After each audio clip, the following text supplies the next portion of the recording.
दोस्तों नमस्कार, स्वागत है आपका फीएलआर स्टडी मंत्र यूट्यूब चैनल पे। दोस्तों ईपीडब्ल्यूएससी में जो भी नोटिफिकेशन निकलते हैं, ईपीडब्ल्यूएससी जो भी नोटिफिकेशन जिस भी भर्ती का निकलता है वो पैट के थ्रू निकलता है। पैट एक एग्ज़ाम होता है, एक एलिजिबिलिटी है, तो उसके एग्ज़ाम में शॉर्ट लिस्टिंग हो जाती है। उसके बाद मेंस का एग्ज़ाम डायरेक्ट करा देता है और डीवी वगैरह करा के जॉइनिंग दिलवा देता है। तो एक पैट एक ऐसी प्रक्रिया है जिससे भीड़ छट जाती है, तो उससे ही पैट लागू किया गया है और 2021 से पैट लागू हुआ है। और 3 बार पैट हो चुका है, पैट 21 का, पैट 22 का, पैट 23 का, पैट 24 का नहीं हुआ था।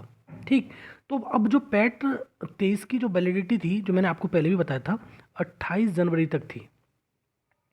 28 जनवरी तक 1 साल के लिए जो स्कोर है वो वैलिड रहता है और उसी के अकॉर्डिंग जो आपकी वेबसाइट चलती है उसमें डिज़ाइन कर रखी है, वो 1 साल के लिए डिज़ाइन कर रखी है। तो उससे अब जो पैट का जो 23 की वैलिडिटी का जो स्कोर कार्ड है उसको रिमूव कर दिया गया, हटा दिया गया है।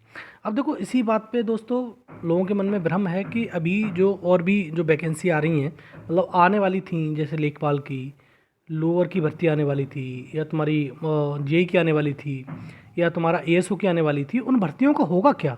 आखिर इतनी जल्दबाजी में सरकार ने करवाया और कहा कि हम ये भर्तियां लेके आ रहे हैं और इस 2024 पैट हुआ नहीं है और 2025 पैट होगा।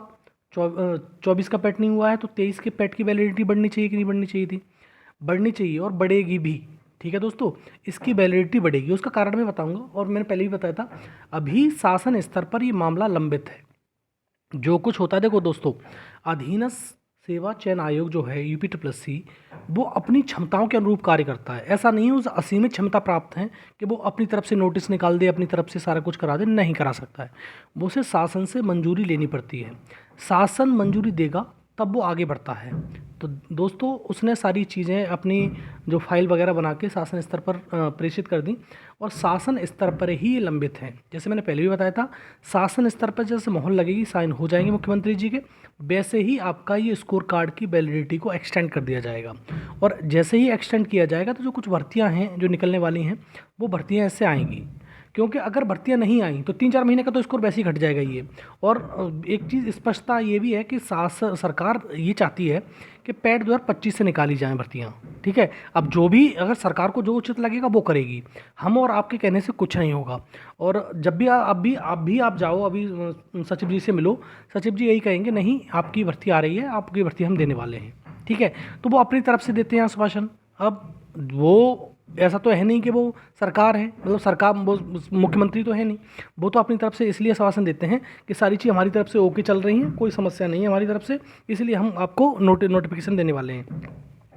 जैसे लोअर के बारे में पूछोगे, लोअर के बारे में वो दिसंबर से कह रहे हैं कि हम दिसंबर में नोटिफिकेशन दे देंगे, जनवरी गुजर गई, नहीं दे पाए क्योंकि उस पर काम ही नहीं चला। ठीक, शासन ने जो भी कहा होगा उनसे वही चीज़ वो करते हैं। तो दोस्तों आप उम्मीद मत छोड़िए, आपकी जो भर्ती वगैरह है वो आपकी आएगी और इसी से आएगी। और बहुत सारे लोगों के मन में एक भ्रम और है जो मैं दूर कर दूं आज ही, और पहले भी मैंने आपको बताया था। कुछ लोग ये कहते हैं कि अगर इसकी स्कोर कार्ड की वैलिडिटी बढ़ाई गई तो हम कोर्ट चले जाएंगे। ये आपका अधिकार है, विशेषाधिकार है, इसमें कोई रोकेगा नहीं किसी को। लेकिन दोस्तों पहले भी इसकी वैलिडिटी को बढ़ाया जा चुका है, इसीलिए आपका जो मामला होगा कोर्ट जाने का वो नल एंड वॉइड हो जाएगा। जब पहले ऐसा हो चुका है तो अब ऐसा क्यों नहीं हो सकता? सरकार, मतलब ईपीडब्ल्यूएससी तो एक हल्फनामा देगी, पहले भी हम कर चुके हैं ऐसा। तो हमने स्कोर कार्ड की वैलिडिटी को, हमारा विशेषाधिकार है तो हम बढ़ा सकते हैं इसको, कोई दिक्कत नहीं है। तो आपका जो अब जैसा भी सोचते हैं, जैसा भी उचित होगा, आप जो भी करेंगे वो आप अपने विवेकानुसार करेंगे, ऐसा कुछ है नहीं। आप कोर्ट जाने के लिए स्वतंत्र हैं, सब चीज़ें करने के लिए स्वतंत्र हैं। लेकिन दोस्तों इसकी वैलिडिटी तो बढ़ने वाली है और निश्चित तौर पे अगर सरकार ही नहीं चाहेगी कि नहीं वैलिडिटी बढ़नी चाहिए तो नहीं बढ़ेगी वैलिडिटी, फिर 2025 ही होगा। ठीक है दोस्तों, तो अभी वेट एंड वॉच की स्थिति है। अभी इसी हफ्ते में जो नेक्स्ट स्टार्ट हो रहा है ये मंडे से, आज से, तो उसमें आपकी वैलिडिटी बढ़ने वाली है। अब देखते हैं नोटिस कब तक आएगा। नोटिस बस शासन स्तर पर मंजूरी मिलेगी तो नोटिस आएगा, शासन स्तर पर मंजूरी नहीं मिलेगी तो पैट 2025 से सब कुछ होगा फिर। ठीक है दोस्तों, ये अपडेट थी छोटी सी। और जो पैट का स्कोर कार्ड हटाया गया है वो वैलिडिटी अपने आप रिमूव हो जाता है। वो वेबसाइट ऐसे डिज़ाइन की जाती है कि 1 वर्ष के बाद वो चीज़ें अपने आप स्वतः ही हट जाएगी। ठीक है, उसके लिए टेंशन लेने की जरूरत नहीं है। अगर सरकार चाहती है, अगर इससे कुछ हो तो आपका इसका वैलिडिटी बढ़ेगी और नोटिफिकेशन भी आएंगे, क्योंकि लेखपाल वगैरह के नोटिफिकेशन एकदम तैयार हैं, जो आपको साइन होते ही आ जाएंगे। इन्फॉर्मेशन अच्छी लगती है तो लाइक शेयर कर दिया करो। धन्यवाद दोस्तों।